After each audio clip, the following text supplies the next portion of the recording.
on my wayward son. There'll be peace when you are done. Lay your weary head to rest. Don't you cry no more.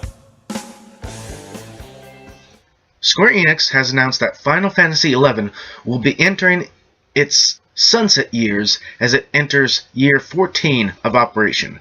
The title will be getting one final set of content updates before going into its maintenance phase.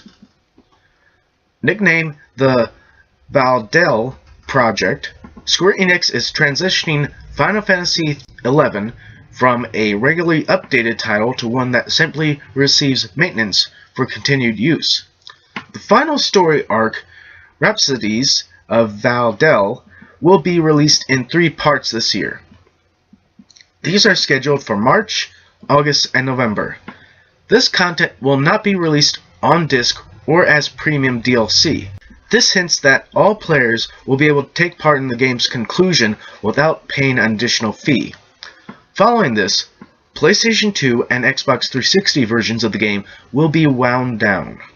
Service on these platforms will conclude in March 2016. The PC version will continue beyond that point though.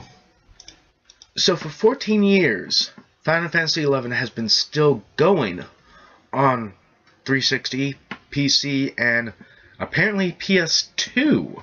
Now that I didn't know about. I mean, I knew about the 360 and PC version, but not the PS2 version.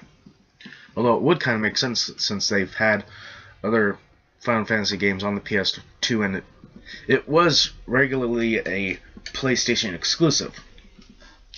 But this kind of makes sense. I mean, at some point, they would have to wind down and stop doing Final Fantasy XI. But at least with this, they're actually giving some players an actual notice and a heads up ahead of time. And it's going to be cut off for the PlayStation 2 and Xbox 360 version in March 2016, so next year.